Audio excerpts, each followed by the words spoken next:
तर जिल्हा परिषदच्या माध्यमातून आपण गावातील काही रस्ते असतील, अंगणवाड्या असतील, शाळा असतील, त्याच्याप्रमाणे आरोग्याचे काही प्रश्न असतील. आता आपण राजनी या ठिकाणी नवीनच प्राथमिक आरोग्य केंद्र मंजूर केलं होतं आपल्या कार्यकाळामध्ये. आता ते पूर्णपणे कार्यान्वित पण त्या ठिकाणी झालेलं आहे. त्याच्यानंतर जिल्हा परिषदच्या मार्फत वेगवेगळ्या योजना ज्या काय आहेत, त्या वैयक्तिक लाभाच्या योजना असो किंवा महिला सक्षमीकरणाच्या योजना असो, त्या सगळ्या योजना आपण शेवटच्या घटकापर्यंत पोहोचवण्याचा प्रयत्न त्या ठिकाणी केलेला आहे. जाधववाडीमध्ये मी सकाळी पण सांगितलं, सकाळी पण माझी अतुल साहेब या ठिकाणी आले होते. मी त्यांना सांगितलं जाधववाडी गावात आल्यानंतर मला जसं काय माझ्या स्वतःच्याच गावात आल्यासारखं त्या ठिकाणी वाटतं.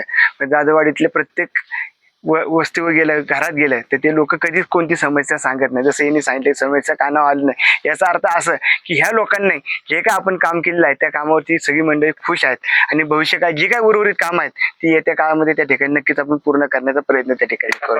एखादा प्रश्न नागरिकांमधून येतोय, तो नागरिकांमधून येतोय की तुलसीताई भोर यांना पाठीमागच्या वेळेस निवडून दिलं, परंतु ते आमच्या गावाला त्यांचं दुःखात आल्या फिरलं नाही. त्याच्याबद्दल थोडंसं सांगा. नागरिक खऱ्या अर्थानं सांगायचं झालं तर 2017 साली पहिली जिल्हा परिषदची निवडणूक त्या ठिकाणी झाली.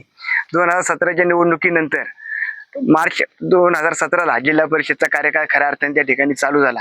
2 वर्षाचा कार्यकाळ त्या ठिकाणी होत असताना 2019च्या शेवटी म्हणजे जानेवारी 2020 पासूनच कोरोनाची महामारी या ठिकाणी चालू झाली. साधारणतः 2 वर्ष आपली त्याच्यामध्ये त्या ठिकाणी गेली. त्यामुळे खऱ्या अर्थानं म्हणजे पंचायत समितीच्या त्यावेळेच्या उमेदवार आशाताई शेंगाळे असतील किंवा तुलसीताई भोर असतील किंवा वरती उषाताई कानडे असतील, यांना फक्त 2 ते 2.5 वर्षाचा कार्यकाळ त्या ठिकाणी मिळाला.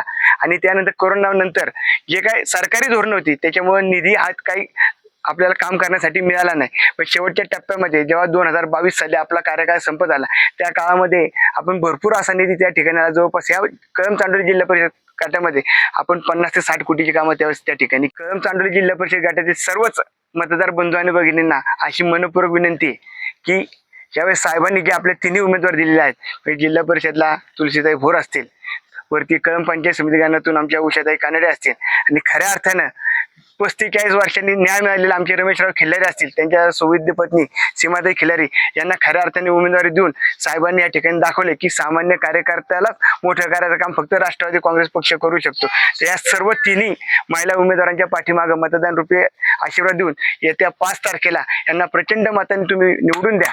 आणि मी एकच शब्द सर्व मतदार बंधू भगिनींना देतो की ह्या तिघींच्या हातातून जे काही काम करून घ्यायचं आहे ते काम आम्ही नक्कीच राष्ट्रवादी काँग्रेस पक्षाचे कार्यकर्ते म्हणून त्या ठिकाणी करून घेऊ.